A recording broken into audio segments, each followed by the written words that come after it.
Sean, we need to tell people about our Patreon. I don't feel like it. Why not? Why would we make one if we didn't want people to see it? I just think they'll be overwhelmed. Well, there is a lot of content on our Patreon. Nicole? A lot of content?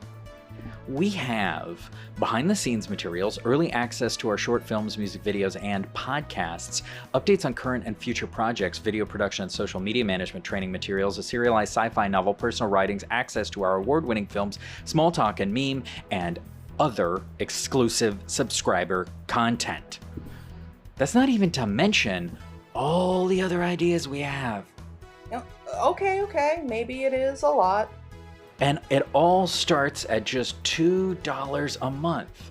How much can people really handle at just $2 per month? And we update weekly. Weekly, Nicole. Yeah, maybe it's too much to talk about now. If they really feel motivated, I think it would be great for them to check out patreon.com/4milescircus and subscribe. There's even public posts available so they can get a taste for what we offer. But again, how much can people handle for as little as $2 a month? I guess they'll just have to decide for themselves by going to patreon.com/4milescircus. Yes, patreon.com/4, the word mile as in the distance, and circus as in where all the clowns are. All one word, no dashes or underscores. There is just so much to be seen at patreon.com/4milescircus. I'm so overwhelmed thinking about it, I'm going to cry.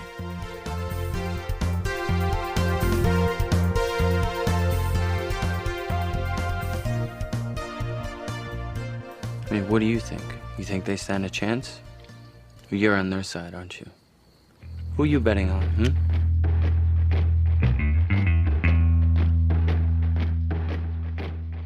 Magic mirror on the wall. Who is the fairest one of all? Look at these lies. One shall stand, one shall fall. Even if one of them survives, The only way to stop him is to make another movie.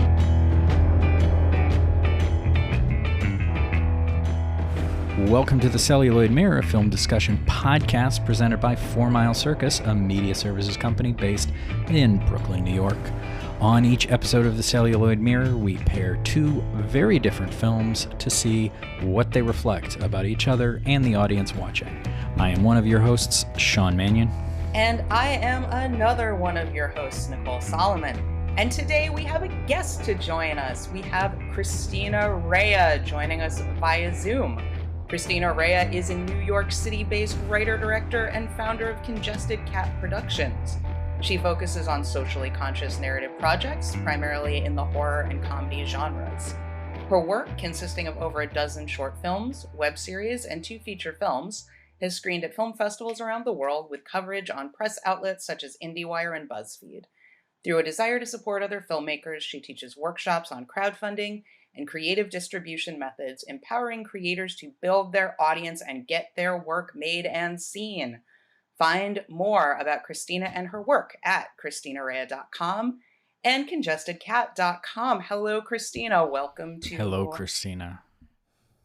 Hey, thanks for having me.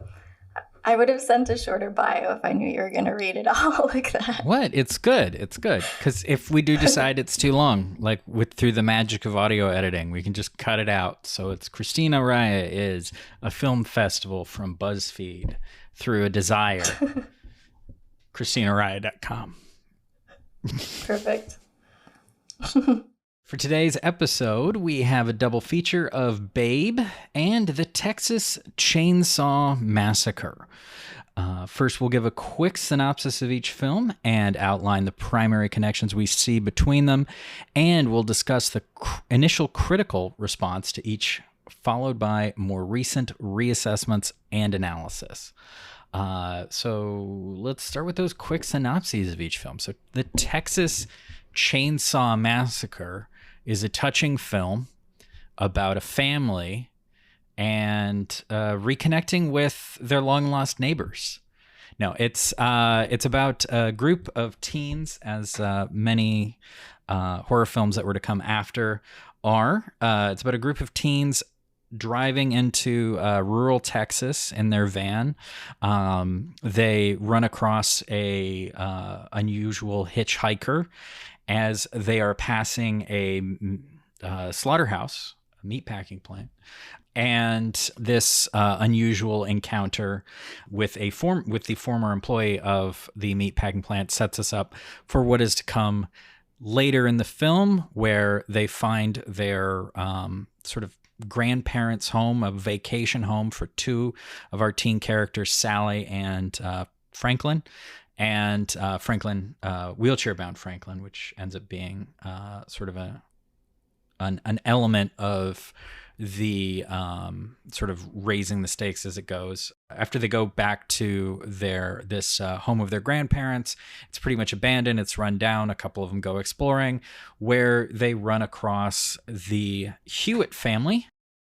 In particular, the infamous horror icon Leatherface, who uses the Texas chainsaw mentioned in the title to chase people down, cut them up.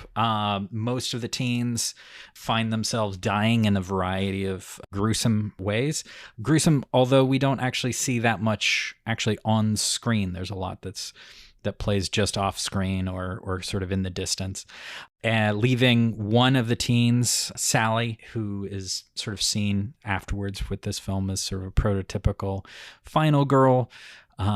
She attempts to escape the family. She makes an escape once, comes across comes to a gas station that they had stopped at the beginning of the film, only to discover that the person running the gas station is a member of that family. There is a interesting scene reflected, sort of parodying the traditional family dinner, where Sally is what's on the menu. She finally escapes, and the film ends with her still just losing it in the back, covered in blood, in the back of a truck, as Leatherface does a beautiful dance with his chainsaw. And that's the Texas Chainsaw Massacre. Wow, that was beautiful, Sean. Thank you for sharing that with us. I feel really good about that. I feel really like we touched some hearts and minds. Should I tell our listeners about Babe and what that movie's about? No. No? What if I do it anyway? No. What if I just do it anyway? Yeah. Okay. Just do it. Just do it. Be an empowered woman and do it. So Babe is about an adorable little piglet who is born on a factory farm and very quickly removed from his mother and siblings. It is heavily implied that his mother is shortly thereafter taken away for slaughter. And Babe, however, lucky Babe, gets dumped in a pillowcase, like kind of kidnapping style, and taken to a fair, to like a little country fair, where he is going to be part of a Guess This Pig's Weight contest. And he is fortunate enough that one of the people who guesses his weight is Farmer Hoggett, played by James Cromwell, who ends up winning, takes Babe to live on his farm, where we then get kind of a coming of age, loss of innocence story, where Babe slowly comes to learn that pigs are generally eaten by people. His siblings are likely all dead. His mother is likely dead. And basically comes to terms with the fact that if he wants to survive on a farm, he needs to have some sort of job, some sort of labor he can provide in order to earn his keep and not end up being dinner. And so towards those ends, Babe kind of discovers an unusual passion for sheep herding and becomes a sheep pig on the farm and eventually is entered in the big sheepdog contest. Will he win and both cement his place on Farmer Hoggett's farm and not on his dinner plate? Or will he lose and not only become dinner, but also stakes get ratcheted up a bit towards the end? The Hoggetts could lose that farm. You know, they're in the hole, so they really need to win this sheepdog contest as well. So yeah, it's a story about a pig trying not to get eaten, inspiring others to be better through the goodness and lack of bigotry in his heart and following his own path and showing others they can do the same and reject the oppressive, institutionalized social roles that the rest of the farm animals all felt that they needed to fall into. And that's Babe. Well, that was great. Thank you. I tried. What's the connection between these movies, Nicole? Why these movies? Well, why now? I like to look at these two movies together because they're both kind of coming at the horrors of meat from two very different angles. In Babe, we have a pig set for slaughter as our protagonist, which forces the human audience to empathize with doomed livestock and confront the realities of where meat comes from, as well as the inherent suffering involved, however idyllic the farm may be. The primary stakes throughout the film are, will Babe get killed for Christmas dinner? And in Texas Chain Saw, it similarly pulls the veil off of the denial we so often have in our culture of the reality of slaughterhouses. Very early on in the conversation Sean talked about with the hitchhiker, they talk a bit about meat production. Sally, in fact, says, like, stop talking about that. I like meat. I don't want to hear it. And then for the rest of the film, the human protagonists are put in the position of animals being butchered, thus, from a different angle, kind of forcing the audience to identify with that position. Mm-hmm.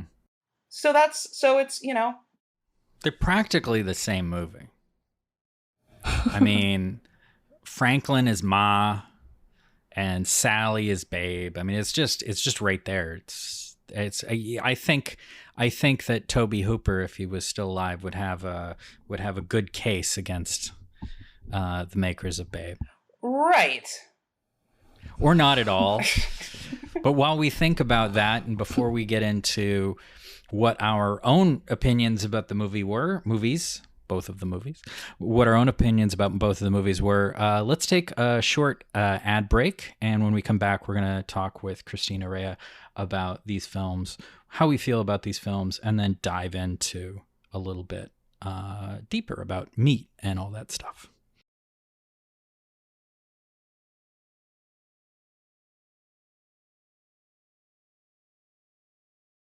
And we're back.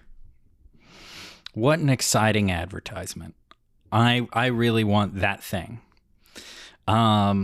So maybe we should start with Christina, because we've just been talking. And Christina, what were your feelings about these movies? Did you Babe and the Texas Chainsaw Massacre? Which do you like them?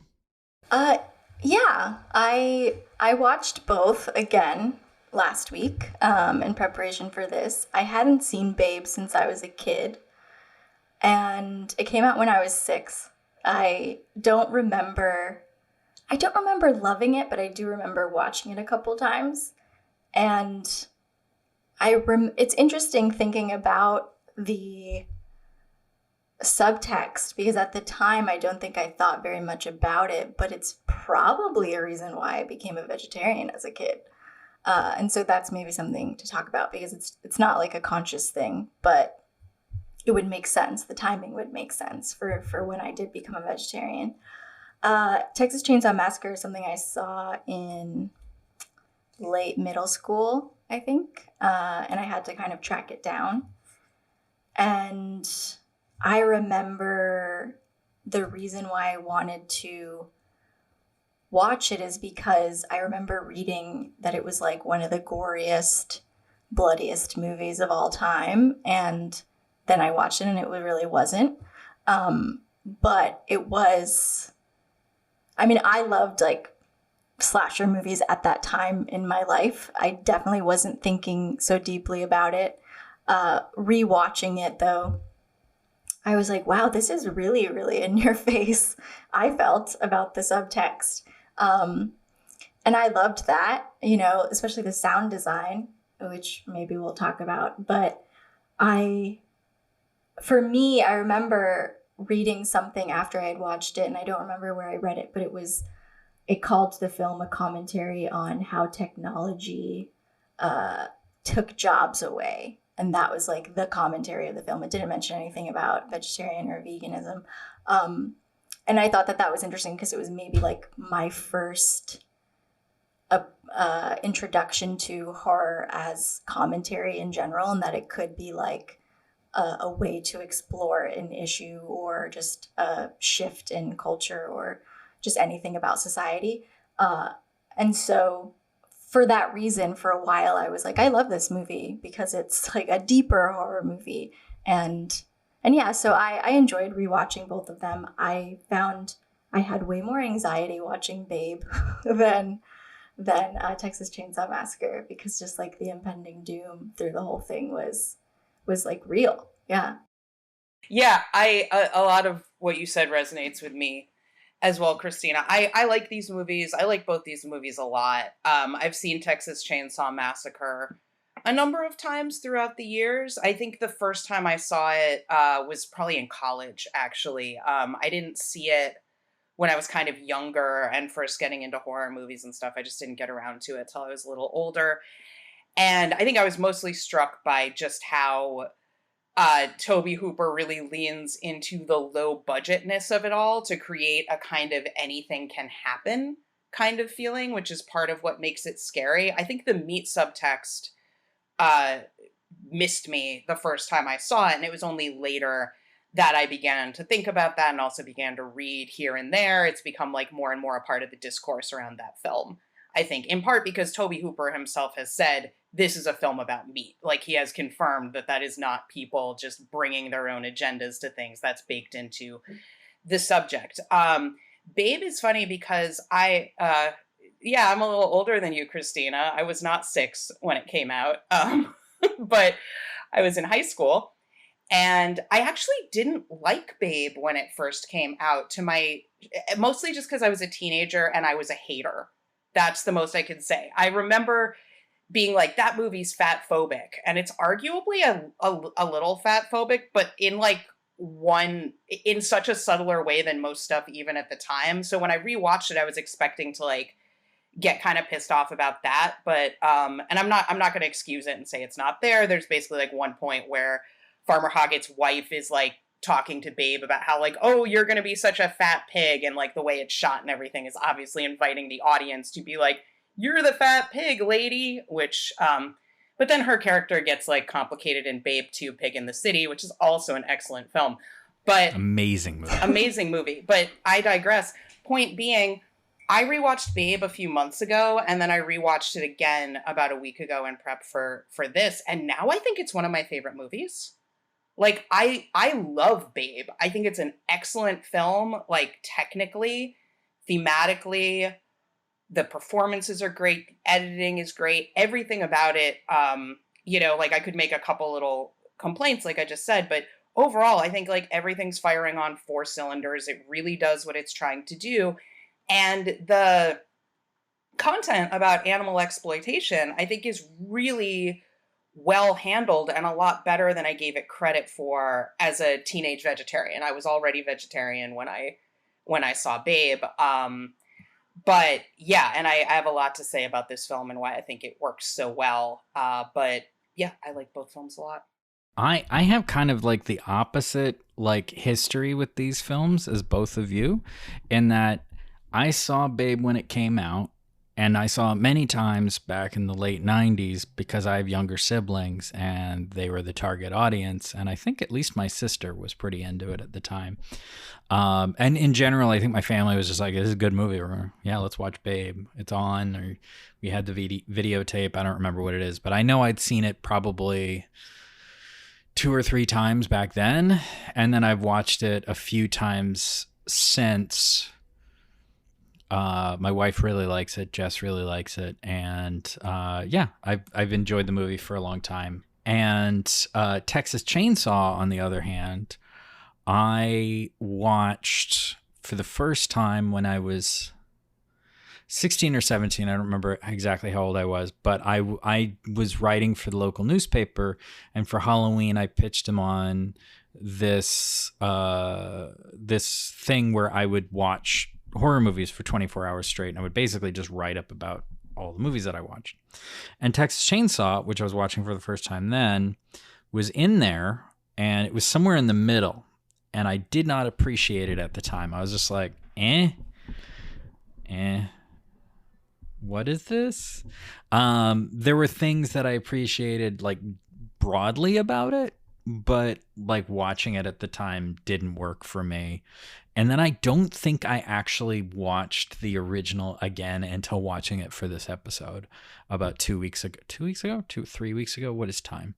And I really appreciated it, especially in this context, like having this context and having sort of a better sense of even just reading about what Tobe Hooper was saying about it's a film about meat.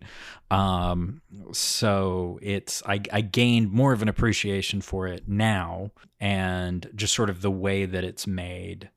Although it's also one of those movies where Nicole and I were texting about this a little bit, is I don't find it particularly scary, although I do think it is fairly effective in a lot of ways. I think that was part of my problem with it when I was younger. I didn't find it particularly scary, and I don't remember what other films I was watching, but it also didn't work like a lot of the other ones I was watching, and almost everything else had a higher production value. So I think it just felt a little weird in that context. So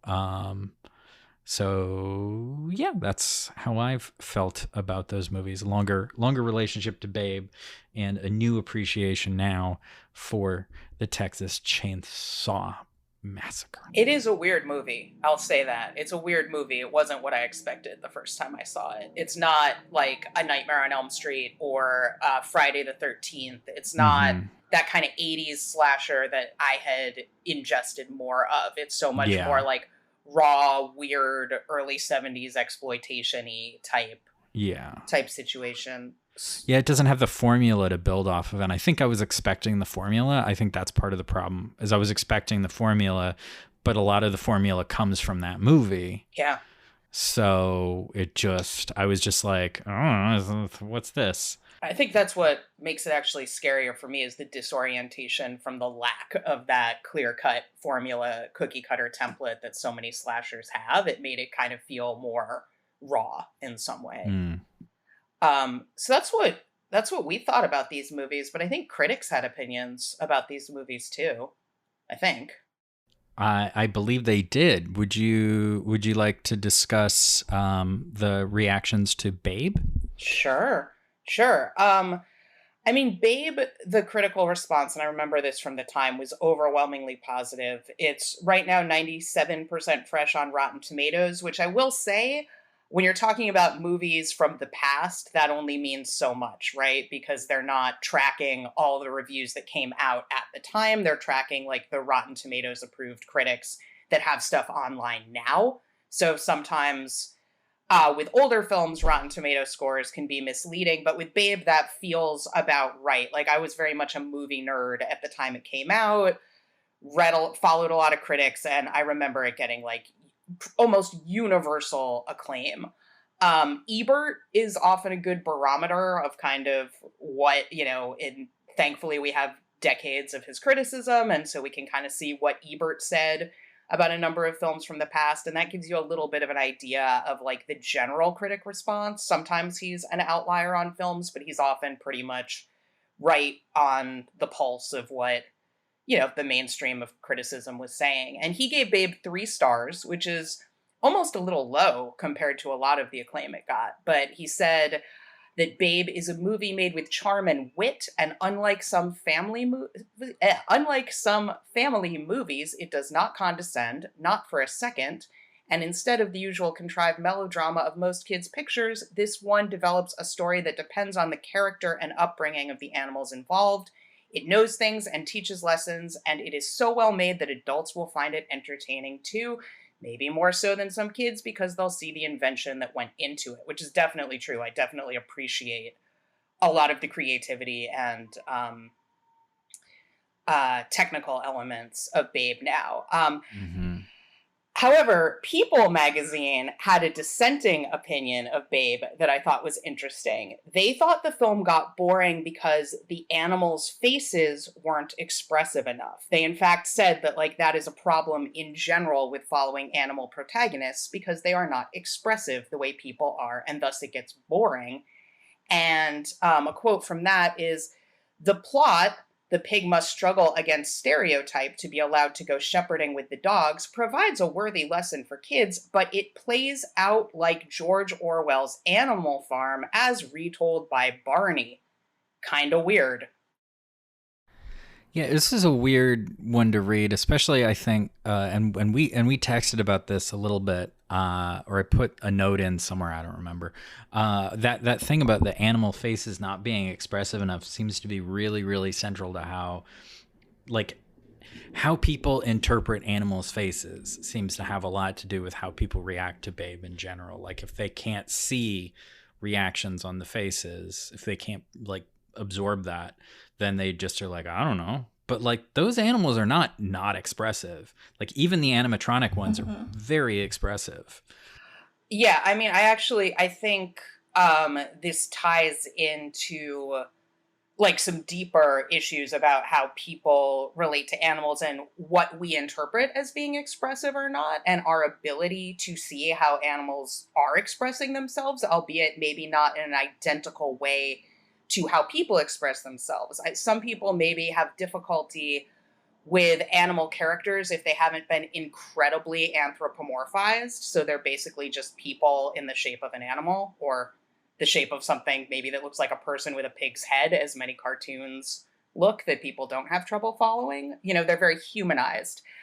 And one thing I actually like a lot about Babe is that while, yes, these animals are anthropomorphized, obviously we hear them speak English. It is established in the film that they're not actually speaking English because we see Farmer Hoggett listening as the animals are talking to each other, and he's hearing animal sounds, but we're supposed to see what they're communicating. And obviously all these different species of animals do not talk verbally to one another and have conversations in this way. That's anthropomorphization. I don't think I said that right, but you get what I'm saying. However, Babe in general, all the animal characters, their conflicts, their behaviors, their relationships are rooted in actual animal behavior, right? They're not people in the shape of animals. Like they are somewhat anthropomorphized, but they're also very much the stakes for all of them. Their concerns, the interrelatedness is rooted in actual animal behavior and psychology, which I think maybe some people have trouble with, in part because of, I brought up in one of the notes in response to what Sean said about the expressiveness, the idea of carnism, which, just for those in the audience who might not be familiar, that's the ideology through which people will, for instance, you know, like keep certain animals as pets and think that they have personalities and are cute and are expressive, and they can relate to them, and other animals treat them as objects that are merely resources to be used and not see them as individuals with their own psychologies, feelings, etc. So I think part of it is that these aren't only animals, but they're almost exclusively farm animals. There's a long history of like dog characters in films, and maybe some of these people would have a little bit of an easier time with that, if for no other reason than they might be more familiar with how dogs express themselves. But for a lot of people, livestock especially, they just are like this blank slate that people can't see like a sentient being there because they're so objectified going in. And that's kind of what I read in this critic's quote a bit. Mm-hmm. Yeah, absolutely. And related to that, just real quick, a notable thing about I read a bunch of reviews that very positive. Critics generally at the time like ignored the central conflict of Babe, which is that Babe is maybe going to be Christmas dinner. Ebert, for example, in his rave review, basically says that like at the beginning, you know, Babe is at risk of being slaughtered. But then, thank goodness, he's brought to the fair, and then he's rescued by Farmer Hoggett. And Ebert seemed to have missed that once Babe was on Farmer Hoggett's farm, the stakes for Babe for the entire rest of the film, whether Babe was aware of them or not, were about whether or not Farmer Hoggett was going to kill and eat him. Like, that's very explicit, and it seemed to just go over Ebert's head. And that happened in review after review. They described the stakes as being about whether or not Babe would be able to, like, be himself and be a sheepdog and follow his dream and defy stereotypes and all this stuff that's in there. I'm not saying it's not in there, but that's not what the plot of the film is. No, it's interesting too. I was thinking about this because I was teaching a screenwriting class this week. We were talking about writing log lines, and I was talking about stakes. And every time I do in that class, when we have time, we do an exercise where I have people write a log line for whatever idea they have, what they came to the class for. The one thing that everybody has a problem with, everybody without fail has a problem with, is describing the stakes of their film. And it seems almost like the critics, while this is also linked to, I think, probably just the like blindness to the meat issue, just don't seem to be understanding with this. The stakes aren't whether or not he's accepted. That's like an emotional thing. Like, but the actual stakes of the film being like this very physical. It's one of the reasons the movie works. It's one of the reasons many great movies work, is because there's like real tangible stakes that if this doesn't happen, then this terrible thing will happen. And they're layered stakes, because it's about, because it's not that it's not about also like defying stereotypes and not being prejudiced and stuff like that, but it's all about how those things weave through this central tension of certain animals are for companionship, certain animals are for labor, certain animals are for eating. And, it's implied at the beginning of Babe that people stop eating pigs after the events of this film. At the very beginning, when they're setting the story up, they're like, back in the day, people didn't used to respect pigs. This is how pigs used to be treated, implying that something changes. And it's not just about, and like, I actually really would like to read the books that these films are based on, because there is like literature we could go back to and see what that's about. But that's what the narration says. And they're saying that as we're seeing this footage of a factory farm, a not fanciful, not talking animals, not singing mice, very realistic part of this film that's Babe's origin, implying that pigs don't have to suffer like this anymore. So, which makes it about more than just Babe, the very special pig who doesn't have to get eaten, but all other pigs, screw them. Like, I don't think that's what this film is saying. I don't think it's about Babe being special. I think it's about Babe just being the protagonist who's able to transcend his circumstance through these means. But Texas Chain Saw, do you want to talk about that a little bit, Sean, about critical reaction to that? I can talk about it. I can do it. It's now perceived as a horror classic with largely positive reviews, and this is kind of what you were talking about. It has 88% fresh on Rotten Tomatoes, but as you were saying, like, they only count certain things, and I think a lot of it comes from sort of reassessments. Even though it did do like well when it first came out, many of these overall positive reviews were more conflicted than Babe's, sometimes expressing moral reservations. So even people who thought, oh, this is a great movie, are like, I don't know. Ebert gave it 2 stars. And he praised the editing, but finds the film's existence bewildering. And his quote on it is, "Now here's a grisly little item. The Texas Chain Saw Massacre is as violent and gruesome and blood-soaked as the title promises. A real grand..." I've never said that word out loud. Grand Guignol? Guignol, I think? Guignol? I've never said it out loud. Yeah, Grand Guignol. We're all just all ignorant. We're going here. with that. We're going with that. Yeah. A real Grand Guignol of a movie. It's also without any apparent purpose, unless the creation of disgust and fright is a purpose. I mean, it is. And yet, in its own way, the movie is some kind of weird, off-the-wall achievement. I can't imagine why anyone would want to make a movie like this, and yet it's well made, well acted, and all too effective. He can't really deny that it's a well made movie, but he's also sort of in that space of, I mean, and as I recall, that was a consistent thing with him, especially back then, was he does not care for, nor does he understand the existence of horror movies. It depends. Sorry, this is like a pet favorite thing with me, is like he loved Halloween, for example. He gave Halloween a rave review.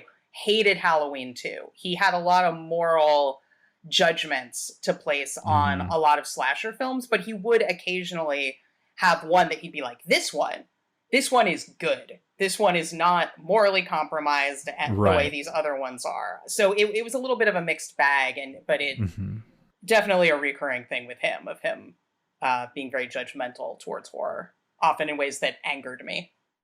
Yes.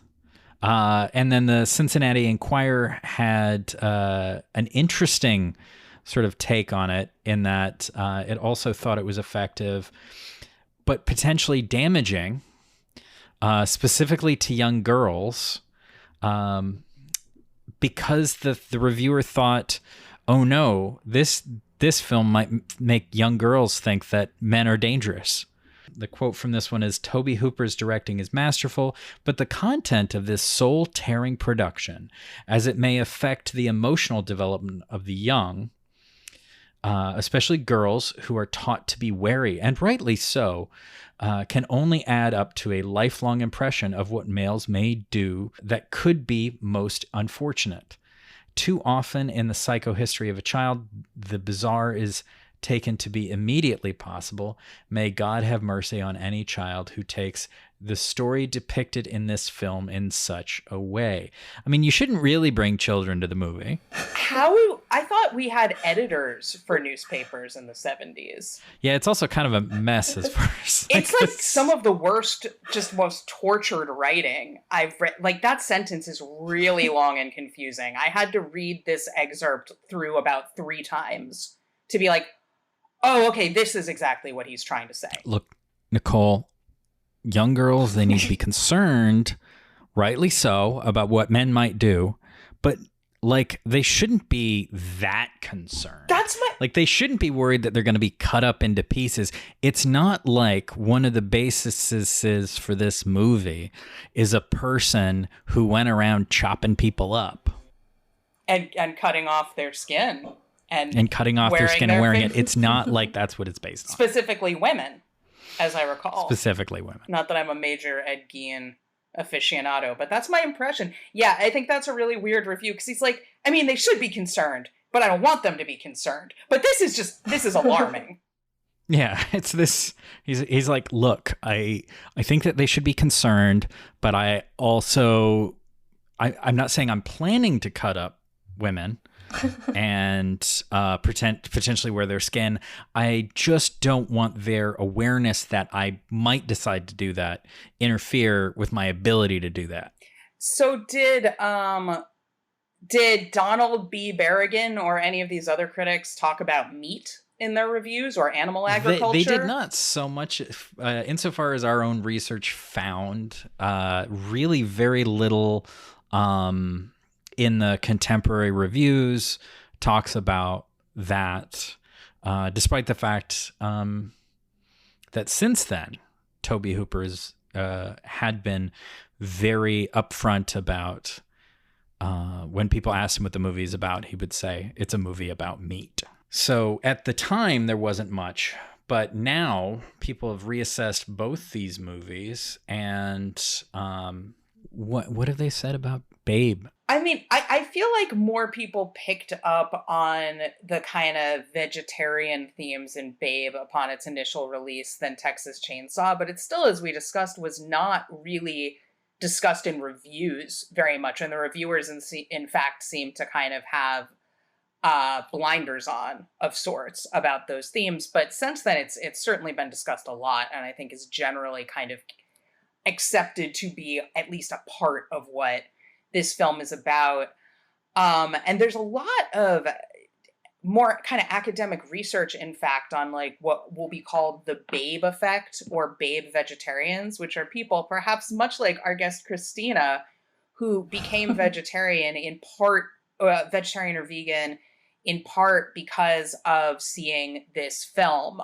There are papers that have been written kind of analyzing this, and there isn't really exactly real hard quantitative research about like how many people became vegetarian because of Babe, but what there is like a wealth of anecdata, of testimonies from people, often shared online, or, you know, people conducting surveys in which a lot of people are self-reporting that they gave up meat and or dairy because, or in part, because of seeing Babe and kind of recognizing the suffering behind the meat on their own plates and not wanting to be a party to that. And so there's continues to be much conversation about that.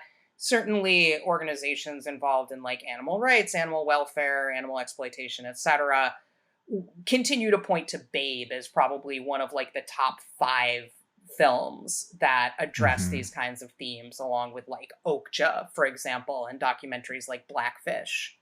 So that's kind of the legacy of Babe. I'm curious what you think, Christina, about that, because you kind of self-identified as being sort of a Babe vegetarian, but being somebody who, as opposed to Nicole and I, is closer to the target audience for the film when it came out, does that resonate at all? That concept of the Babe vegetarian. Did you have friends who were like, I don't want to eat Babe?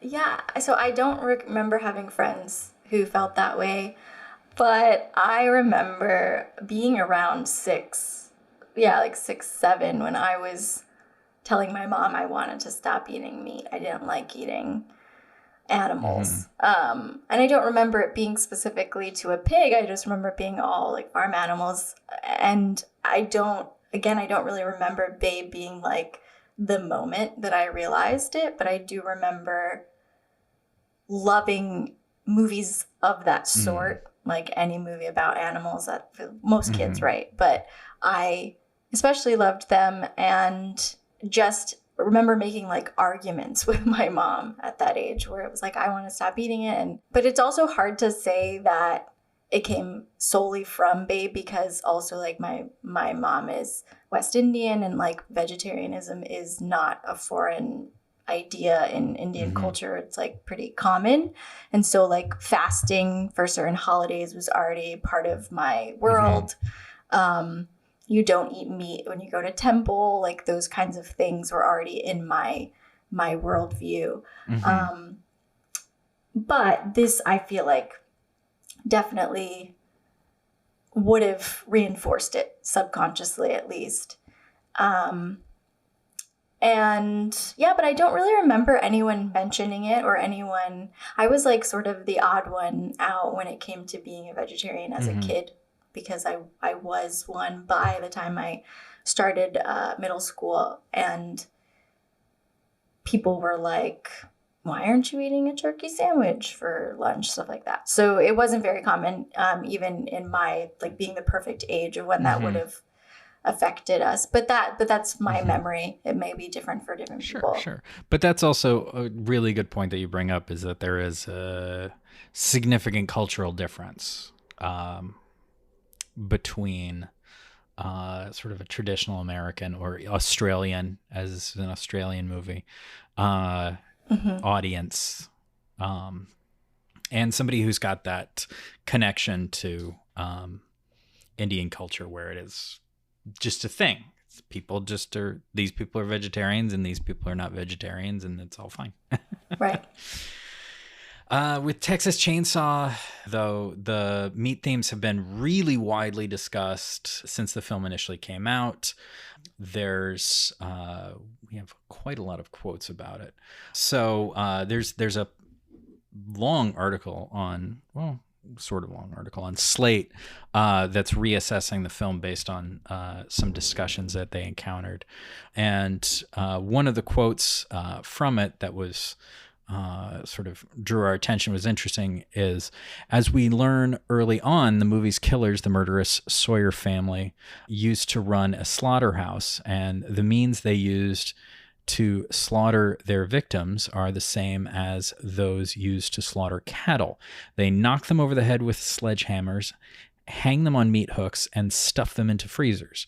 Often this takes place as the victims are surrounded by animal bones, a detail that could be explained away as the evidence of their former occupation, except that the cries of farm animals, there are none around, are played over the scenes. Eventually, we learn the killer's motives. They slaughter for meat. When they sit down to dinner, they mock their final surviving victim by making animal noises at her and forcing her to watch them eat what we can only guess are the remains of her friends, all while several of them don human skins to match the leathers hanging around the house. Toward the beginning of the film, to set all this up, the character Franklin, an eventual victim, describes in horrifying detail how animals are killed. Everything he describes soon happens to the Sawyer's victims. They bash him in the head with a big sledgehammer. It usually wouldn't kill on the first click. They'd start squealing and freaking out and everything, and they'd have to come up and bash them 2 or 3 times. And then sometimes it wouldn't kill them. I mean, they'd skin them sometimes before they were even dead. One of his friends responds, "Well, that's horrible. People shouldn't kill animals for food." Sally then says, "Franklin, I like meat. Please change the subject." And that's from that article by Slate, where it's going into this about raising these issues about the meat and the parallelism that's present, and how Franklin describes what's done at the slaughterhouse versus what we see the Sawyer family doing to the main characters. Introverted Activist on their blog goes so far as to posit that the whole film works as a vegan allegory, with the Sawyer family standing in for carnists / meat eaters in general.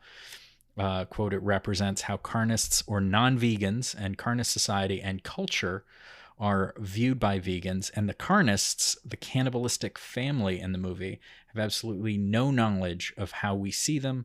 For once, they are the outsiders. To them, this is just how they think they must live."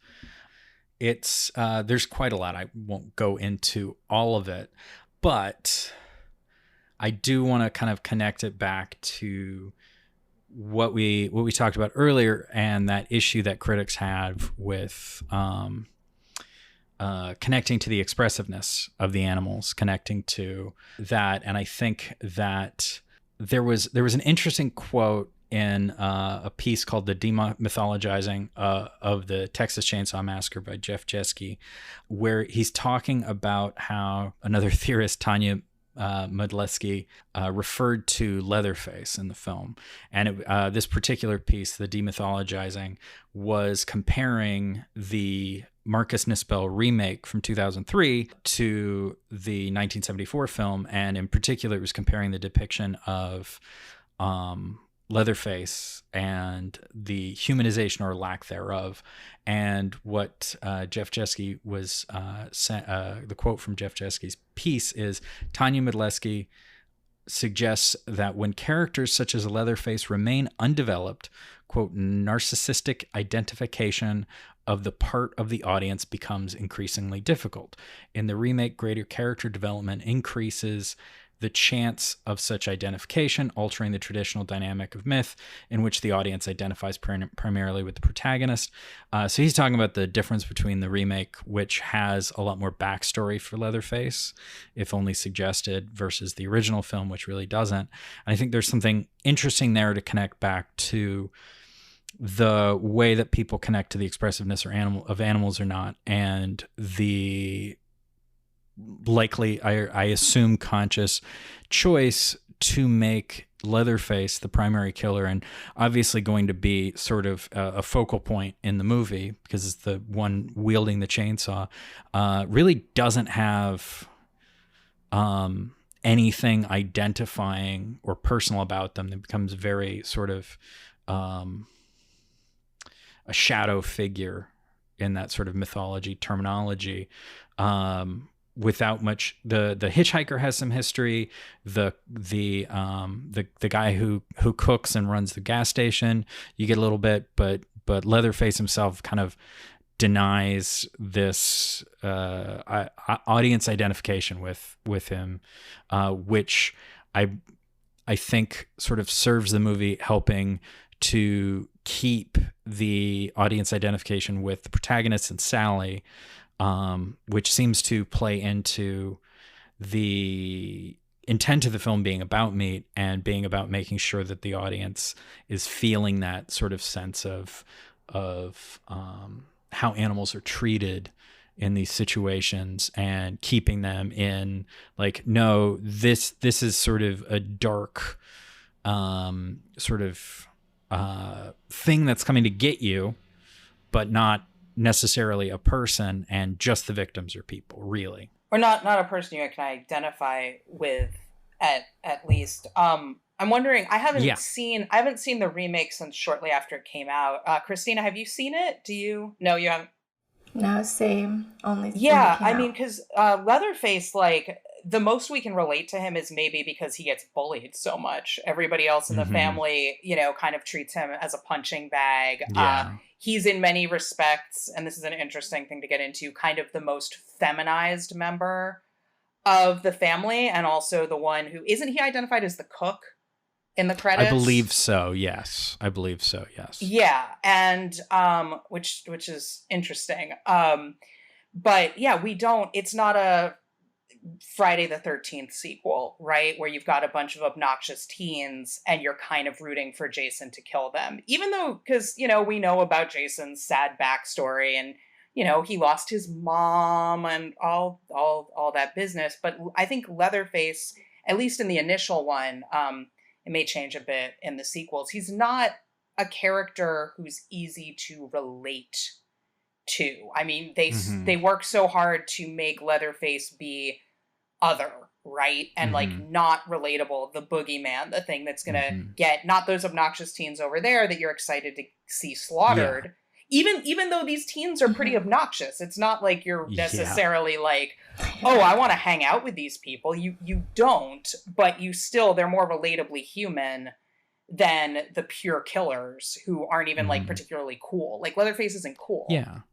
One thing, and correct me if I'm wrong, because I may be remembering wrong, but I don't think we ever actually see Leatherface without the mask in this film. Is that right? Like Leatherface always has the mask on.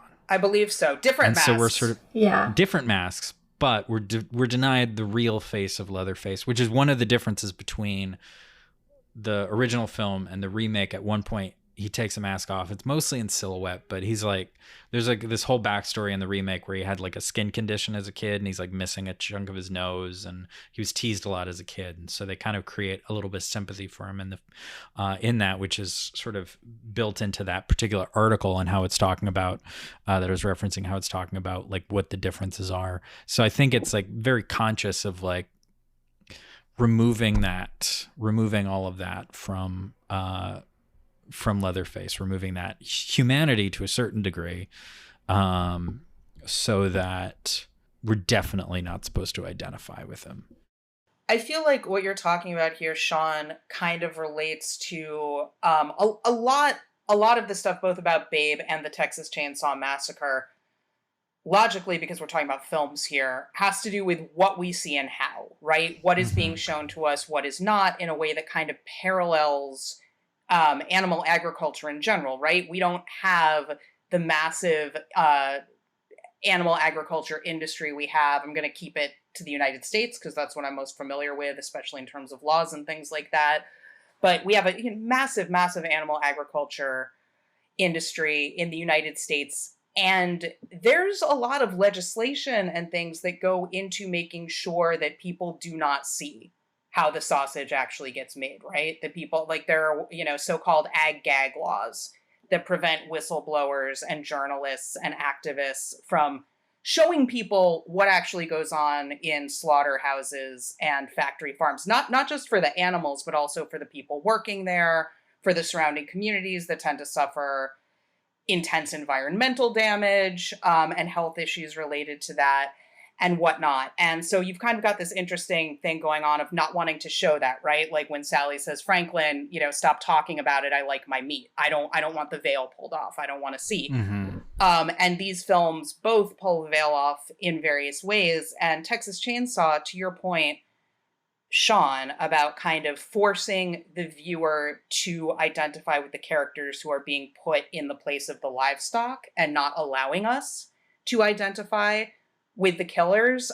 There's an article, I'm not going to quote from it extensively, but we can link to it, on a website called Horror Homeroom called Seeing and Slaughtering in the Texas Chain Saw Massacre that takes a pretty deep dive into how the cinematography and the editing also forces the audience to literally have the perspective of livestock at points in the film.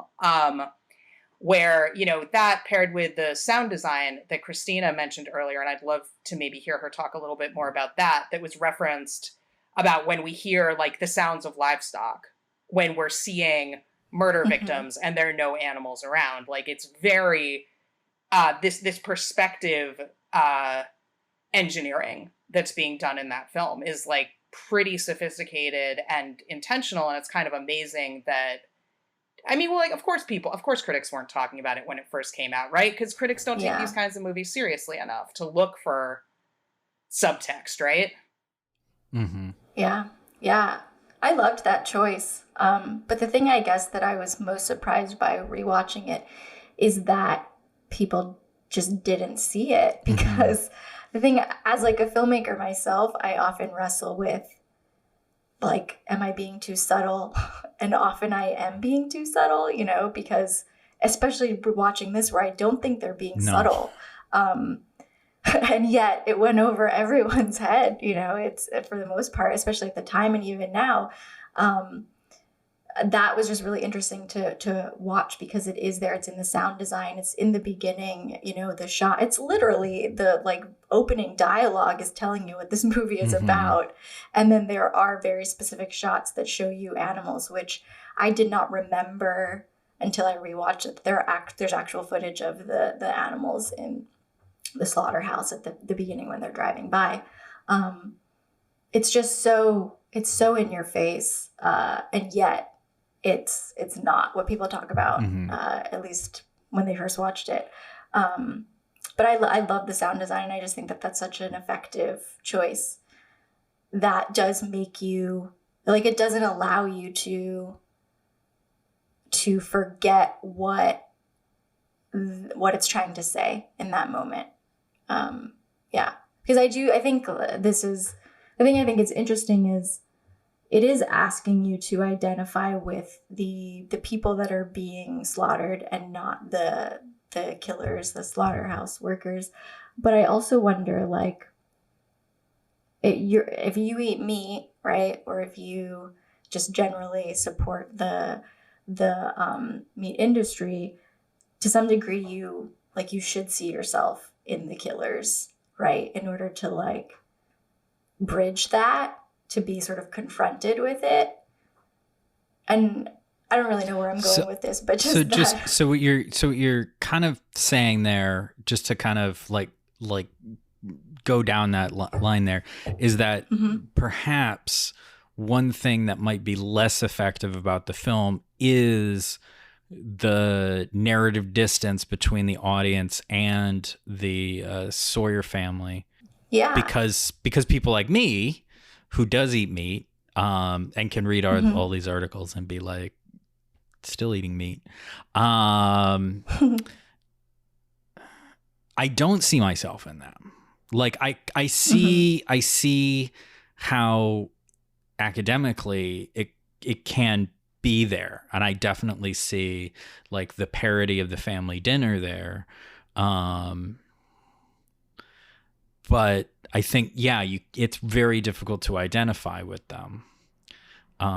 Right. Like, to some degree, I feel like the dinner scene should feel like the Christmas dinner scene in Babe, you know, where you're like watching this very normal thing, but seeing it through this horrific lens, which you do get with Sally. Like, but that, to me, that's like Babe watching, you know, like watching that dinner scene play out. But we as the audience are, in Babe, we're confronted with the fact that that's our dinner. That's our Christmas dinner, right? But you don't get that same thing from the dinner scene in Texas Chainsaw it's almost Massacre. like the Texas Chainsaw Massacre dinner scene is constructed too horrifically to execute on what it's supposed to be for. It doesn't look enough like a family dinner or a Christmas dinner. Although it's clearly there, it doesn't look enough like it. Also, in the analogy, for, actual consumers, most consumers aren't actually the Sawyer family. They're just paying the Sawyer family, right? We are not everybody, but most people in the US who consume meat, an ongoing thing that drives me nuts is when I'll be watching a film and Winter's Bone is an example. Winter's Bone, there's a part where Jennifer Lawrence kills and cooks a rabbit for her and her siblings or whatever, because they're fucking broke and they have to eat, and they do that. I love rabbits, don't love seeing them get killed even fakely in a film. But that said, I'm like, yeah, I get this. And people in the theater were just like, and I'm like, why does this bother you? I guess because even for that moment, it's like pulling the veil off and being like, and people in this country do not want to know where their fucking meat comes from. It's one thing if you're a person who actually hunts and deals with it yourself, or you're a butcher or whatever, then you're actually engaging with where your meat comes from. But most people just get to do it in this very sanitized way where you go to the supermarket, it's all wrapped up already. You don't have to think about it too much. And so, of course, it makes sense that, and to a degree, I don't know how much Tobe Hooper would have to do to force the audience who just who's gonna just be living with that disconnect to identify with the Sawyers, because they're like, well, I'm not like that. I'm not some backwoods hick cutting their hand up in a van, and trying to sell my weird Polaroids. That's. I mean, I do all the time. But it's actually, sorry, it's interesting what you're saying about the being removed from it. And that particular instance with people having a problem in movies, and I didn't grow up doing that, like hunting or anything like that, but I did grow up in a place and a culture where subsistence hunting and fishing is a reality, and at least a real discussion. Growing up in Alaska, it's a topic of discussion all the time, because there's very specific laws in that state for who can and who cannot subsistence hunt and subsistence fish, which has to do with the Native Alaskan culture, and other people who I think get certain permissions. But there's sport hunting and fishing, and then there's subsistence hunting and fishing, and they have different rules. And I have really just fished, and I'm terrible at it. I'm a really terrible fisherman. It's at least closer to reality there. And it's very, very different, living in other parts of the country where you can drive past a dairy farm, but it's still very separate from what you buy, which is sort of, you just made me think of that while you were talking about it, when you mentioned the thing about Winter's Bone. So it was interesting, because I was just kind of thinking about the difference there. Yeah. I'm from upstate New York, where there was both a lot of hunting. I didn't do it. I did fish, badly also, but I did learn how to clean a fish and stuff when I was a kid before I stopped eating them, and used to go fishing and enjoy that. And people I knew hunted, and also there were farms everywhere. There was livestock everywhere, dairy farms, etc. But still, even with that around, if you're not working in a slaughterhouse, you don't think you're a person who would slaughter anything. Even if you're a hunter, that's very different. That's without getting too into the specifics, because it varies. You're kind of participating in an ecosystem when you're hunting. It's not the industrialized mass impregnation, breeding, slaughter, dairy production, octopus of animal ag we have. It's just such a different thing. But I mean, I think the idea of where the windows are to what we see and are not are so central to both these films, how they were responded to, including I think kind of related to what we were just saying, there's an interesting kind of mirror effect between the two, where people think Texas Chain Saw Massacre is a lot more graphic than it actually is. People will think that they see the meat hook actually penetrate. I'm forgetting her name, Sally's friend, the infamous meat hook scene where a young woman gets hung. Pam, where Pam gets hung on the meat hook. people will remember seeing more blood. People remember seeing the meat hook go in. All this stuff that you don't actually see because Tobe Hooper was ridiculously going for a PG, apparently. And that was part of why it wasn't gorier, is he's like, oh, well, it's not actually that gory. But because people are so horrified by what they're being presented with, they're imagining even more being there than actually is. But by the same token, rewatching Babe, and Christina and Sean, I'm very interested to hear what you have to say about this. Like, that's a G-rated film.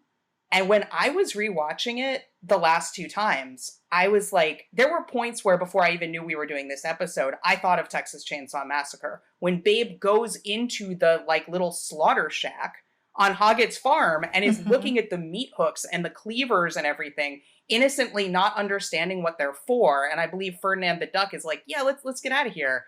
I'm like, they're in the Sawyer house right now. And then, you know, and aside from like the whole plot of the film, which is like disturbing and violent, there's actual blood in Babe when there's a point that happens in the film where some dogs that are owned by some thieves try to round up and steal some of the sheep from Hoggett's farm. And one of the sheep gets killed.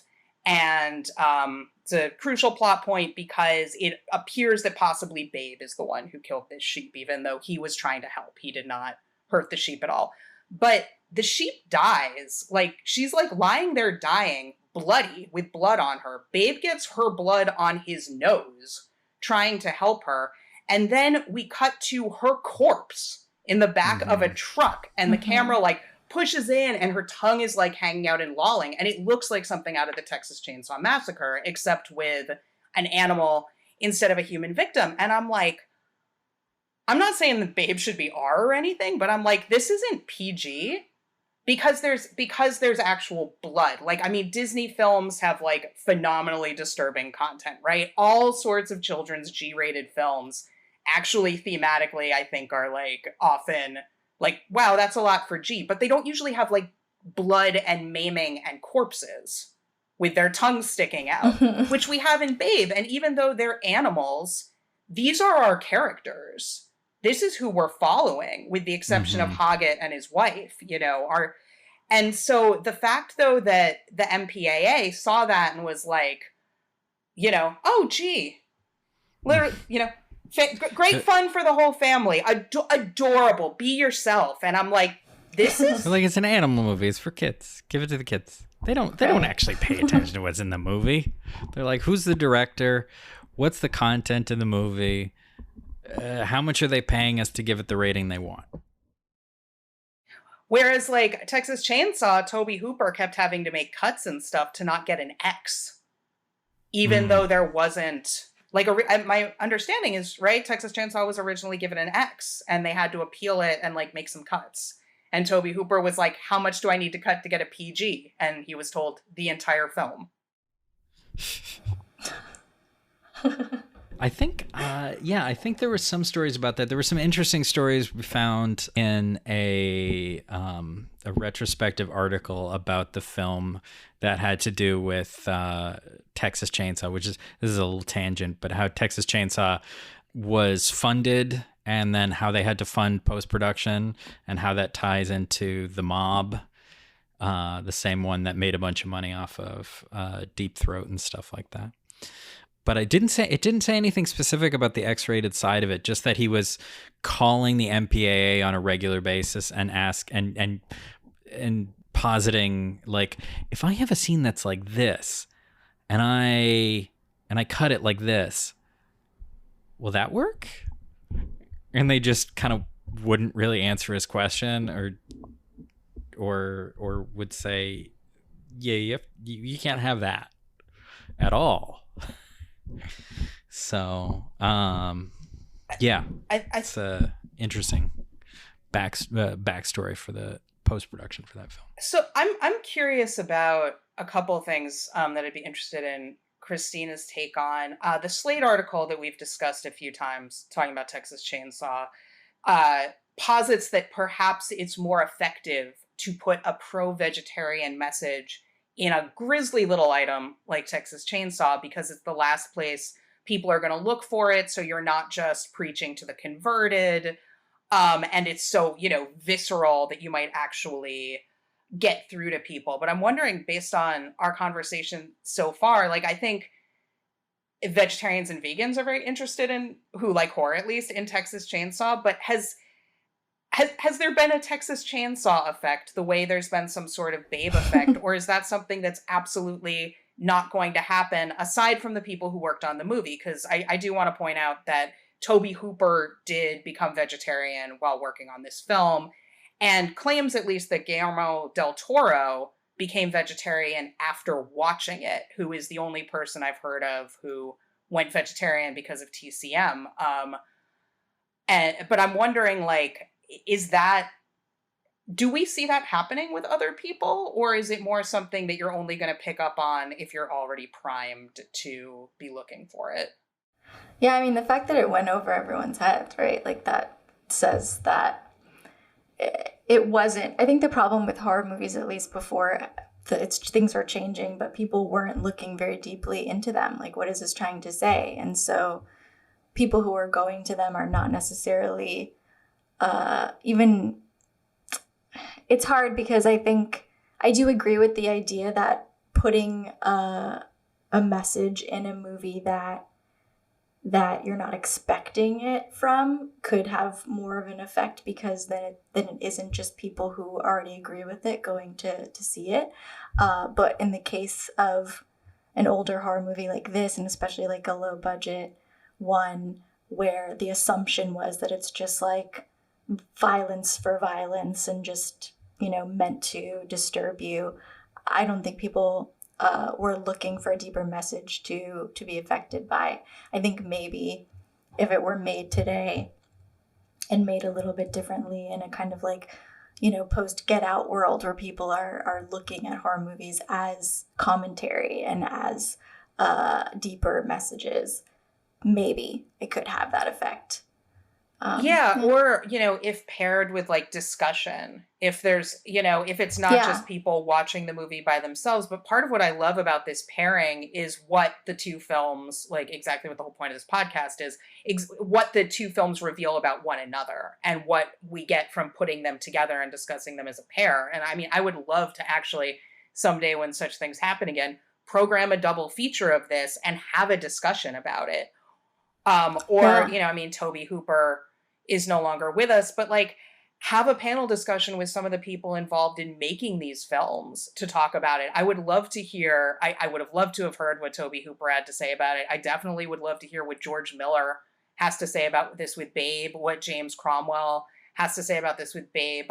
Just side notes, George Miller, also a vegetarian. He did not direct Babe, but he co-wrote it and produced it and directed the sequel. And James Cromwell, who was nominated for an Oscar for his role as Farmer Hoggett, I believe was already vegetarian, but became vegan while working on Babe because of how moved he was by just having this pig's experience as a character that he was relating to and acting with and having this fictional relationship with. That tipped something over the line where he was like, I'm done. And he's been very involved in animal exploitation issues since then. He's been arrested at protests. He, whenever I go to Farm Sanctuary in Watkins Glen, which is one of my favorite places on earth, it's an animal sanctuary specifically for farm animals. The like orientation video they show you is narrated by James Cromwell. There's like, he's a supporter of them. He's just out trying to do his thing. And I would love to hear what he has to say about Texas Chainsaw Massacre, honestly. Me too. I would love to see a double feature. I do think it was interesting for me watching them, not back to back, but within a couple days of each other. And there are just so many visual parallels with like the meat hooks and everything. But the dinner scene, I think in particular, like watching Texas Chainsaw Massacre's dinner scene and then also having to watch the dinner scene in Babe, it just like makes you recontextualize it, which I think is really interesting. Yeah, absolutely. You know what I think I would like to talk about Nicole, you brought up in our notes and our discussions before the recording the podcast, the gender politics around meat. And also, I think there's definitely some things related to that we can talk about with Babe and Texas Chainsaw Massacre, sort of building off of at least an article. I think you have a book, but an article about the sexual politics of meat, and I think there's a lot sort of beyond just what it refers to that can be discussed about these two films as well. Yeah. Do you want to kick us off with a little bit about, like, maybe not a quote? We have huge chunks from that article in our notes, but what's sort of the essence of what the point was? Well, there's a theorist named Carol Adams who wrote a book called The Sexual Politics of Meat. I cannot find my copy of it. It may be at my mother's house. I bought this book like in the early 90s when I was like a young teen. At the time, I really liked it. I would like to reread it because I have some reservations about discussing this material, which is, so basically Carol Adams talks about connections between, patriarchy and meat consumption, about how humans justify our exploitation of animals by objectifying them, often in a way that also feminizes them, much like how patriarchy in part justifies the oppression of women by dehumanizing and objectifying us and sexualizing us. That a lot of the language we use to talk about animals and meat is very similar to a lot of the language we use to talk about women in sexually objectifying ways. Before we get deeper into that, one thing I want to note is there was no discussion of race in this article, and I think it's a little dicey to start talking about women as a universal group being objectified and dehumanized by being animalized, when women, and again, I'm going to just limit it to the US for right now to be kind of specific, and talk about, what I know. Women in the United States have very different histories with being objectified, being animalized, being compared to animals based around race. I don't think you can talk about what happens to women as a class without bringing race into it when we're living in a country that was built in part on chattel slavery, where many women were kidnapped and enslaved, treated like animals, legislated on as if they were animals, like on a societal level, being directly compared to animals in a way that white women were not.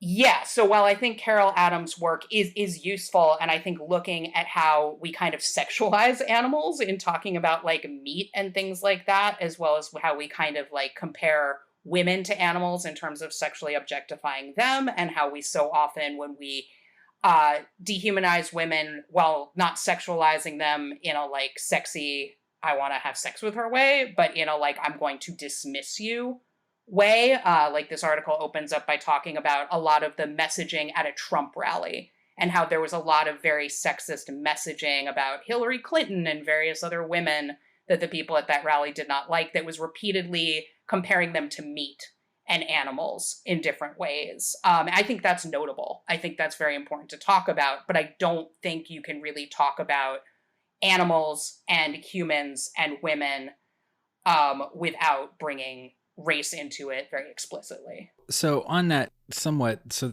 that is kind of a starting point. Texas Chainsaw Massacre, especially in terms of these issues, because I should have said this. I meant to say this initially. Texas Chainsaw Massacre is one of those horror movies that has been discussed a lot from a feminist perspective. Mm-hmm. Obviously, there's the book Men, Women, and Chainsaws by Carol Clover, who, there's been a lot of feminist criticism of Texas Chainsaw Massacre as another example of objectifying women and slaughtering them for entertainment. Carol Clover, of course, complicates that with her discussion of The Final Girl and talking about Sally as a template, and how men watching the film, while they might be leering at that shot of Pam when she's walking towards the house and the camera's right on her butt or whatever. While they might be objectifying the women in that way, they're also identifying with them, right? Like men watching Texas Chainsaw Massacre, for the most part, there are exceptions. I think about the part in American Psycho where Patrick Bateman is like working out while watching the end of Texas Chainsaw Massacre, like just enjoying watching Leatherface create mayhem. But most people who are not sociopaths are going to relate to the victims, including especially Sally, the main female victim, and thus that's forcing men to, much the way TCM and Babe force people to identify with animals. Texas Chainsaw arguably forces men to identify with women, at the same time as arguably objectifying women to a degree. And how does that relate or not relate, or does this relate or not relate to the sort of pseudo-feminization of Leatherface? I think oftentimes Leatherface is like discussed as, oh, that may be transgender or is a transvestite or something like that. But I don't necessarily think that that's necessarily like a direction that we need to go with the discussion, because that's been discussed. And I don't know that that's actually accurate in this sense, but definitely has like a sort of traditionally feminine role, like identify as the cook in that sort of presentation of the family. But also there's like lipstick and makeup on that face that Leatherface is wearing. How does this relate to that? How does this issue of the sexual politics of meat and what you're talking about the identification with the female protagonist, how does the presentation of Leatherface relate to that? I mean, I think it's hard to talk about that without going into the gender identity question. I mean, one thing, this is something I've thought about in terms of like, is Texas Chainsaw another example of one of these films, often loosely based on Ed Gein, that is transphobic, right? Like that's a question I've had a lot. I personally, for what it's worth, don't really see Leatherface as being trans or a crossdresser. Because the point, and to be fair, I haven't seen the sequels, and I think some of this maybe is explored in the sequels. So maybe I have a skewed picture, but he only puts on the face with the lipstick and stuff when he's cooking. So I do think it relates to what we were discussing in terms of how part of Leatherface's low position in the family has to do with donning, a kind of feminine drag in this instance when he is playing a specific role, right? And that his degradation is linked to a kind of feminization. His being the punching bag and being the one serving Grandpa and everybody else who gets to do the fun stuff like cut up the guest. Is linked to a kind of feminization. It's arguable that when he puts on that face, it's just because, they killed a lady who was wearing makeup.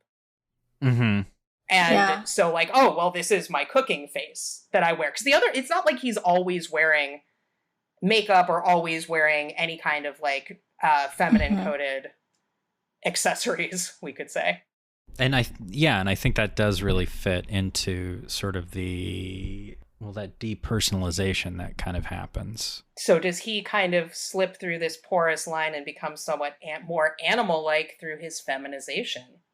And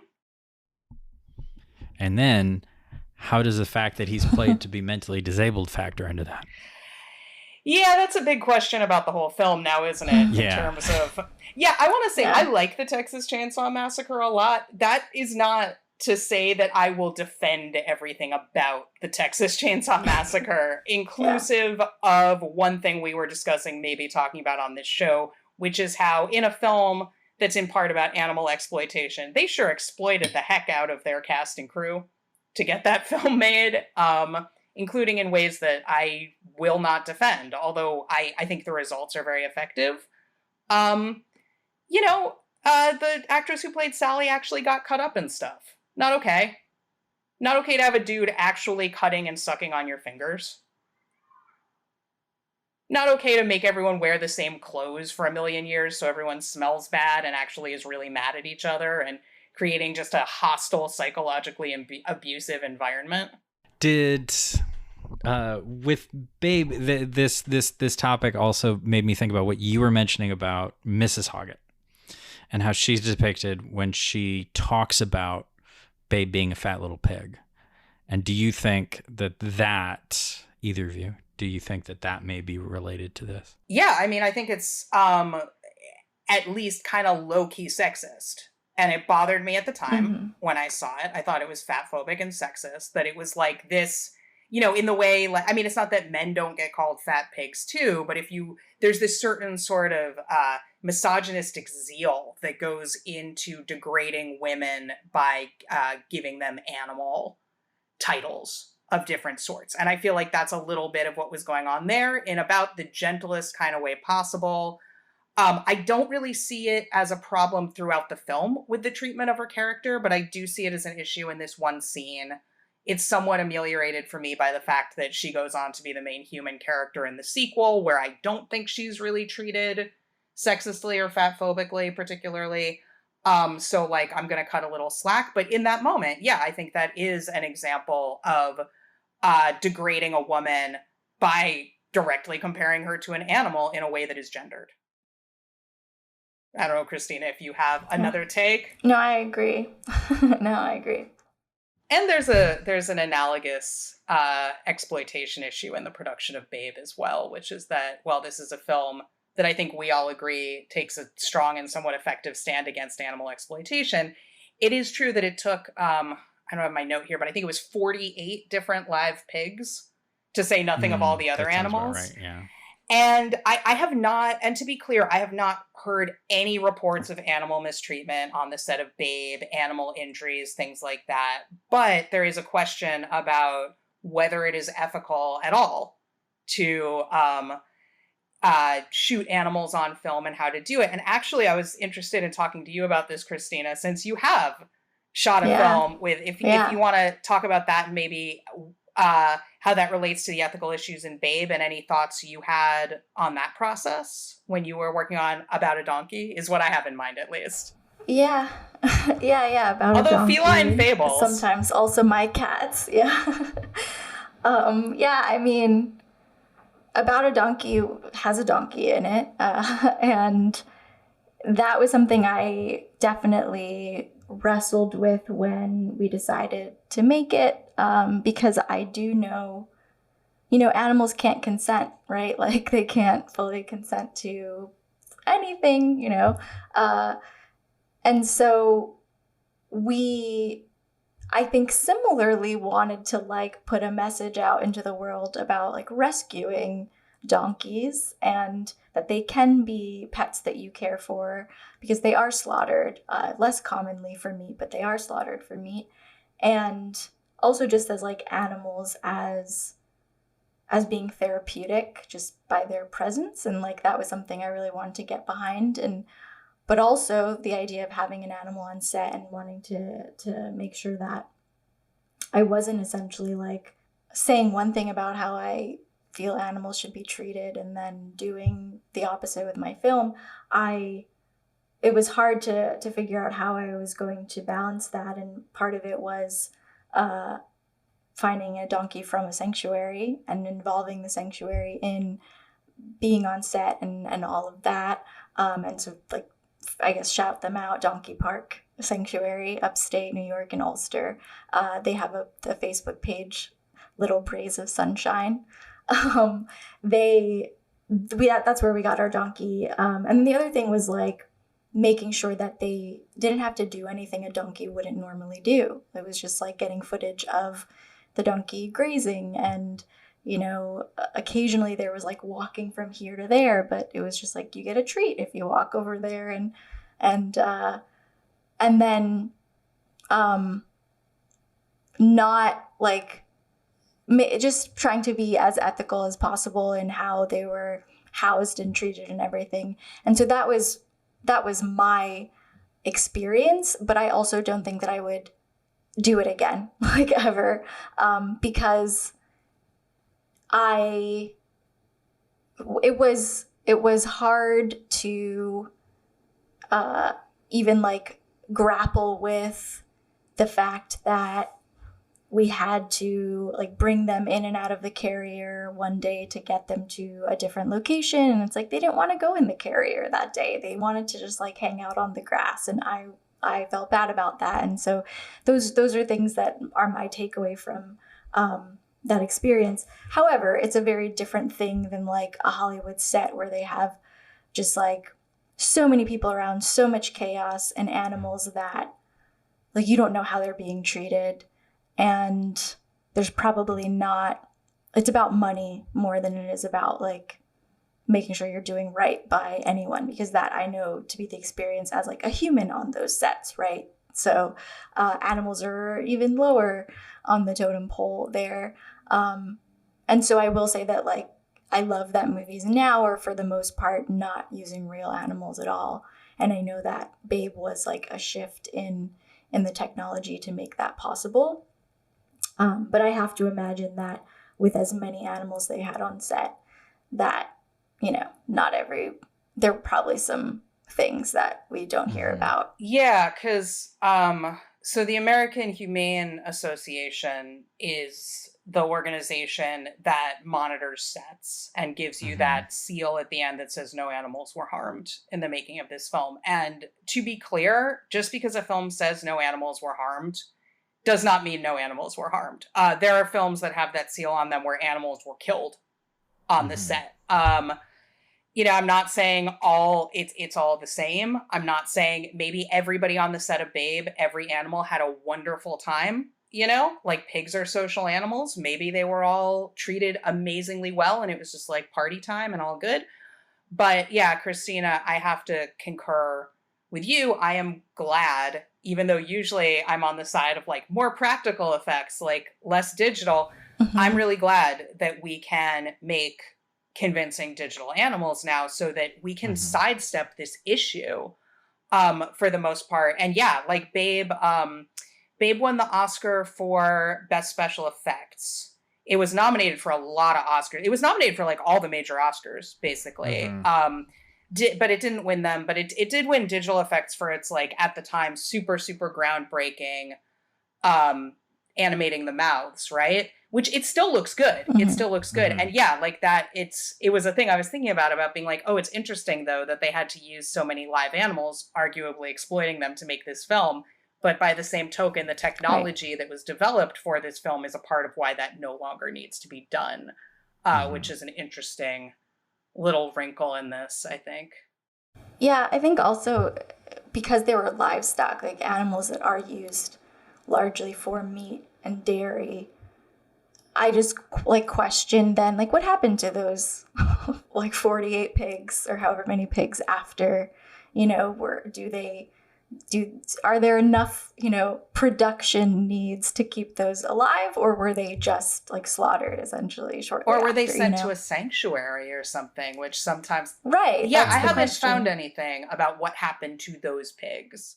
It's interesting because and not to like go too far off point, but as we're talking about the exploitation side of things, and certainly like I don't think we can as you've already kind of suggested, I don't think we can necessarily trust that with all the evidence we have, that just because something has this AHA seal that it means much of anything. But it also kind of makes me think about that issue is sort of a subset of the overall exploitation issues that we have in Hollywood, issues that we see around crew members and crew members dying, and for some reason her name is escaping me right now, but the one in particular, what Sarah was it, Jones? 5 years, Sarah Jones, that's it, thank you, who got hit by the train, but also sort of from there going in, sort of leading off to what the trade-off is with the animals, is the digital effects and the unregulated non-union digital effects houses and the turnarounds that are happening, particularly some of the stories that came out around Cats last year and the last minute work that needed to get done on that, and the ridiculous hours we hear about there. It seems that no matter what, Hollywood can't seem to avoid some form of exploitation.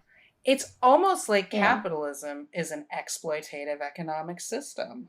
No, we're talking about Hollywood, not capitalism. Hollywood is definitely not capitalist. They're all commies there. That's what exactly. I hear on They're Twitter. not making any money. Have you seen Hollywood accounting? They don't make any money. Like, nobody's seen Empire Strikes Back and paid for it, so David Prowse has never been paid for that movie. What your point is actually well taken, and it kind of dovetails nicely with my, as you and Christina know, I am vegan. I do not eat animal products or buy animal products for the most part. It really bothers me when vegan diets are referred to as being cruelty-free. Yeah, me too. Yeah, I would think so, because, it's like, no, animal ag is just one element of what can be wrong with, how food gets to our plates. Like that, I mean, I could talk about it all day, have strong feelings, very happy to not eat animal products, feel strongly about it. That's it. It's just one thing, just like, getting animals off sets maybe addresses one exploitation problem, but then as long as we have the economic system we have, other kinds of exploitation are either going to pop up in their place or, still be there regardless. Just like if you cut meat out of your diet, that doesn't mean like, you're not eating Driscoll berries, for example, which is a company that's been being boycotted for 1 billion years. Nobody seems to care. All the like happy progressive co-ops and sells Driscoll berries, and I'm like, how many years have like farm workers been saying like boycott Driscoll, boycott Driscoll, boycott Driscoll, but like nobody, but like point being, so for me, while that's not exactly specifically a vegan issue, all the reasons why I care about animal agriculture, I care no less about other forms of exploitation and injustice and violence in our food system, of which there are tons.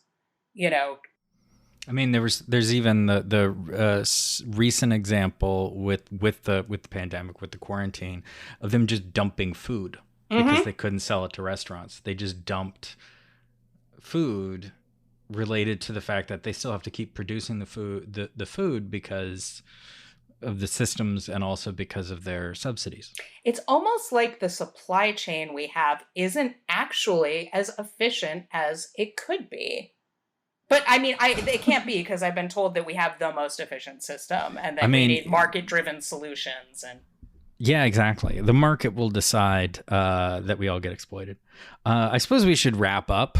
Do we have questions for our listeners? I think we do. If people would be interested, they can send us a message either via social media. All of our social medias are 4 Mile Circus. It's the number 4, the word mile like the distance, and circus like where clowns are from.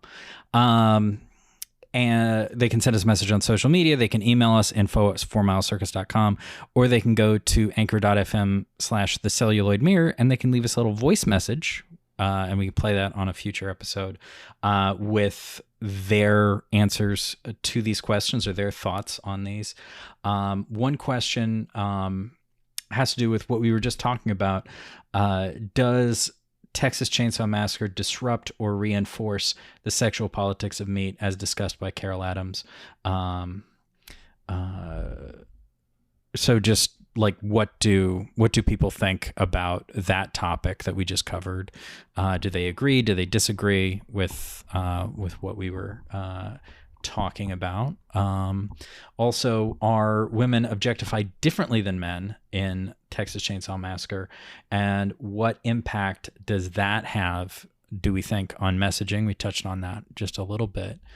Do you think that Babe's G rating given to it by the MPAA is a function of viewer denial about the heavier contents of the film? Remember that aside from the disturbing thematic content, we see a bloody ewe, who was a key supporting character, dying. We see her blood on herself, Babe's nose. We see her corpse and bloated tongue, much like shots in a horror movie, etc. Do we think that something about the viewers, perhaps in the MPAA, the way they view animals, having to do with some of what we were talking about earlier in terms of carnism, in terms of not being able to interpret expressiveness, in terms of needing to keep a level of veil of denial over how the sausage they eat gets made. Does that play a role in how Babe ended up being rated G? And also, is Adam's contention that the objectification of women and animals are related, is that connected to the G rating in some respect? I'm thinking about the interesting gender politics of MPAA history, where, for example, you can actually do like a quantitative study of this.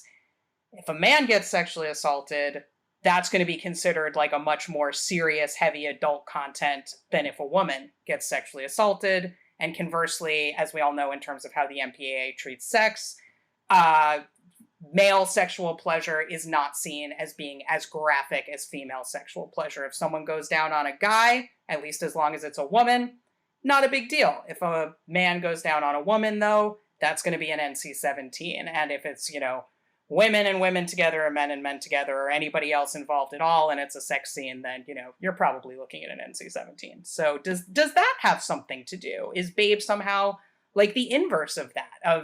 It's seen as being, much lighter and less violent and heavy than it actually is. And finally, is Babe's G rating reasonable? I mean, to the degree any of these ratings are reasonable, it's kind of ridiculous. As I said that, I'm like, Nicole, do we think any MPAA ratings are reasonable? Do we think the MPAA is a reasonable body? So for what it's worth. We'll find out. So, Christine, why don't you tell folks a little bit about where they can find you and a little bit more information about you. Maybe tell them where they can watch that film you just talked about where you exploited those animals. Find a Donkey. About a Donkey. About a Donkey. You can watch on... just go to congestivecat.com. You can watch all of our projects, including About a Donkey. You can find links to it. ChristinaRaya.com is my site, and I'm at CRAIA9 on Twitter and Instagram. And yeah. And as I said before, our social media is 4 Mile Circus, number 4, then the distance mile, and then Where the Clowns Are, the circus. On Twitter, Instagram, Facebook, you can email us at info@4milecircus.com. This podcast is at anchor.fm/the Celluloid Mirror, and is at all the various places that you might look for podcasts, including Spotify and Apple and Breaker. And you can find out more about what we do and our films at 4milecircus.com, including links to or ways to see Nicole's award-winning horror film, Small Talk, my award-winning feature film, Meme, my less award-winning film, It's Normal. Correct. That will be available there by the time this is up. Yeah. Yep. Or if you want to be able to see all of those, just super easy, all in one place, you can go to patreon.com/4milecircus, and for as little as $2 a month, you can be just like Christina Rhea and she's a patron. Support us. She's a patron. She's a patron. I said. It's amazing. She is. She subscribes but they to our can see Patreon. all those movies. She comes on our show. She hosts the next episode and the one after that. It's amazing. And be like her. No, it's she's great. So you can see all those films. You can get this podcast early. We release this podcast twice on the Patreon. First a video, so you can actually see it, an uncut video. So you can actually see us have this conversation. And then we release the edited final version of the podcast a week, and that edited final version of the podcast will come out a week and a half before the episode becomes public. So you get so much early, and all of that is just at $2 a month. There's even more stuff if you go to the higher tiers. So it's just a good deal. There's so much stuff. We do too much, Sean. We do too much. So we will catch you on our next episode where we talk about whatever Christina has chosen and with whatever guest she booked. Whatever guest she booked. I can't wait to meet them. It's going to be her cats. Yay! And watch Feline Fables. Yes. Christina's, where she exploits her cats. Christina's web series where she exploits her cats, yes.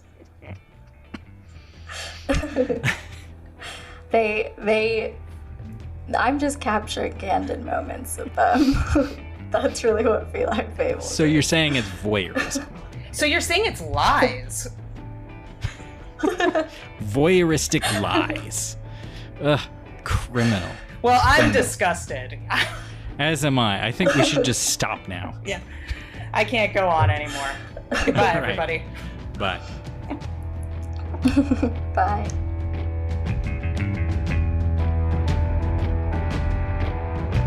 I ended up in that hall with yours. There was another girl. She looked like me. Exactly like me. Can you come with me, Jules? That'll do. It happens when the story dies. The evil is set free. I have to return some videotapes.